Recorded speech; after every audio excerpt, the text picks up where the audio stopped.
अस्सलामुअलैकुम वीवर्स। आज मैं आपके साथ शेयर करूंगी आपके बच्चों के लंच बॉक्स के लिए एक बहुत ही क्रिएटिव किस्म की ज़बरदस्त किस्म की फ़िश शेप्ड स्टफ़्ड पराठा बनाने की रेसिपी।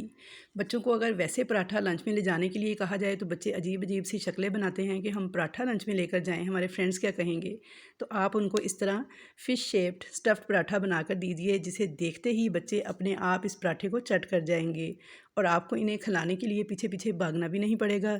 जब आप इस पराठे को लंच बॉक्स में बच्चों को टिफ़िन में देंगे तो टिफ़िन ले जाने का इंटरेस्ट बच्चों में और ज़्यादा बढ़ जाएगा। तो इसी तरह के इंटरेस्टिंग और क्रिएटिव रेसिपीज़ के लिए आप रज़िया का किचन को सब्सक्राइब करें।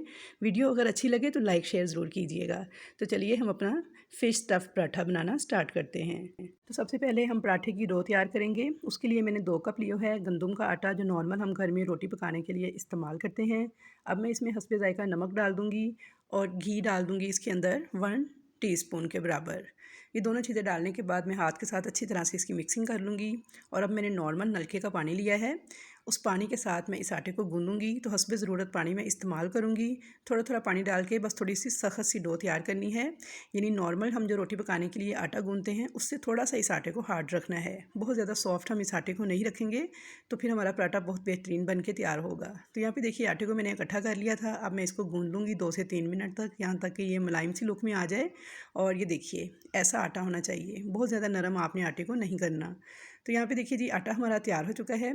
अब मैं इसे रेस्ट दूँगी 3 से 4 मिनट। और इसकी स्टफ़िंग के लिए देख लेते हैं, आप कुछ भी इस्तेमाल कर सकते हैं। मैंने यहाँ पे आलू की स्टफ़िंग इस्तेमाल की है। आलू थे मैंने जैसे पीस लिया था, उसमें मैंने नमक, मिर्च और थोड़ा सा मैंने कुछ धनिया और ज़ीरा ऐड करके उसकी एक मैंने स्टफ़िंग तैयार की थी। अब मैंने इसमें हरा धनिया डाल दिया है, थोड़ा सा मैंने इसमें चीज़ ऐड किया है क्योंकि इससे इसका फ्लेवर भी बहुत अच्छा आएगा और बच्चे वैसे भी चीज़ खाना पसंद करते हैं। तो मैंने यहाँ पे इसके अंदर थोड़ी सी पिज़्ज़ा चीज़ ऐड की है, तकरीबन 1 टेबल स्पून के बराबर। अच्छे से मैंने इसे मिक्स कर लिया था और ये मज़ेदार सी स्टफ़िंग हमारी तैयार है। आप कुछ भी चीज़ स्टफ़िंग के लिए यूज़ कर सकते हैं, चाहें तो कीमा यूज़ कर लें, कीमे की स्टफ़िंग भी आप यूज़ कर सकते हैं। उसके अलावा आप पनीर की स्टफ़िंग भी यूज़ कर सकते हैं। जो चीज़ आपके बच्चे शौक़ से खाते हैं आप वो वाली स्टफ़िंग यूज़ कर सकते हैं। अब मैं इस आटे के पेड़े निकाल लूँगी। तो यहाँ पे देखिए मैंने नॉर्मल से साइज़ के 2 पेड़े निकाल लिए हैं। इन पेड़ों को भी मैंने 1 से 2 मिनट रेस्ट दी थी। उसके बाद मैं इनमें से एक पेड़ा लूँगी। थोड़ा सा मैंने काउंटर पे मैदा डस्ट किया है और इसकी मैं एक पतली सी रोटी बेल लूँगी। आपने बहुत अच्छी सी पतली सी रोटी बेलनी है। और उसके बाद देखिए यहाँ पे रोटी मेरी बिल चुकी है। अब मैं एक नाइफ़ के साथ इसकी एक साइड पे 5 कट्स लगाऊंगी इस तरीके से। तो इसी तरह से मैं इसकी दूसरी साइड पे भी कट लगा दूंगी। तो ये कट्स लगाने के बाद अब आपने क्या करना है, इसकी फोल्डिंग स्टार्ट करनी है। सेंटर में इसके स्टफ़िंग देखिए मैंने रख दी है। आप हस्बे ज़रूरत हस्बे ज़ायक़ा स्टफ़िंग ऐड कर दीजिएगा। बच्चे अमूमन बहुत ज़्यादा स्टफ़िंग पसंद नहीं करते तो इसलिए बस नॉर्मल सी ही ऐड कीजिएगा। अब इसके फ्रंट वाले इस तरह से मैं उठाते हुए इस पीस को इस तरह से फ़ोल्ड कर दूँगी। दूसरे को मैं इसके ऊपर इस तरह से कर दूँगी और इस तरह मैं एक उस साइड से और एक उस साइड से स्ट्रिप को उठाते हुए इसे हल्का हल्का प्रेस करते हुए इस तरह से फ़ोल्ड करती जाऊँगी। तो भी बस यहाँ पे आप कोशिश कीजिएगा सिंगल सिंगल जो स्टेप है उसे ही उठाएं। वो इसलिए कि हमने जब इसे पकाना है तो फिर पकाने में इसे मुश्किल पेश नहीं आएगी। पतली पतली स्ट्रिप्स हैं वो जल्दी से क्रिस्पी हो जाएंगी और पराठा मज़ेदार सा बन के तैयार हो जाएगा। तो यहाँ पे देखिए मैंने एक राइट साइड से और फिर दूसरी लेफ़्ट साइड से बारी बारी इस तरह से एक एक स्ट्रिप उठाई है और इसे इस तरह से हल्का हल्का प्रेस करती जा रही हूँ। तो सेंटर में इसकी कोई जगह खाली नहीं रहनी चाहिए ताकि स्टफ़िंग वगैरह बाहर ना आ सके। अब एंड वाले पीस को देखें इस तरह से मैंने थोड़ा दबा दिया है और दूसरे पीस को भी इस तरह से मैं फ़ोल्ड करते हुए इस तरह से इसको थोड़ा सा प्रेस कर दूँगी। यहाँ पे देखिए अच्छी तरह से मैं अब इसको प्रेस करूँगी हाथ के साथ हल्का हल्का, ताकि जो ये पीस हैं आपस में सारे जुड़ जाएँ स्टफ़िंग वाले जो मटीरियल के जिसने कवर किया हुआ है। और हल्का हल्का मैं हाथ के साथ इसके मुँह वाली साइड से और इसकी दुम वाली साइड से भी इसको प्रेस कर दूँगी।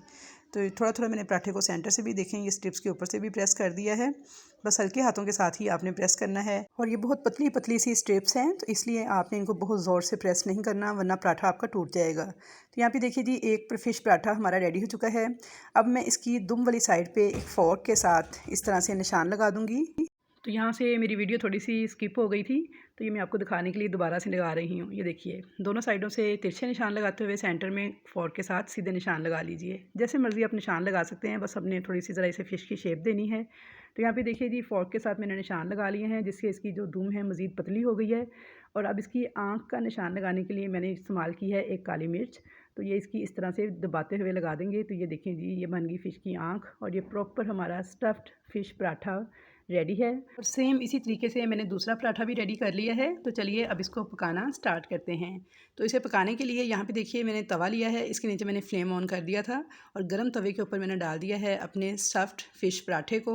इसे पका लेंगे, बस लो फ्लेम पर ही पकाएंगे, बहुत ज़्यादा तेज़ फ्लेम आपने नहीं करना, ताकि पराठा जो है हमारा अच्छी तरह अंदर तक पक जाए। तो यहाँ पे देखिए जी, एक साइड से मैंने इसे पका लिया था 2 से 3 मिनट, और अब मैं इसकी साइड को चेंज करूँगी।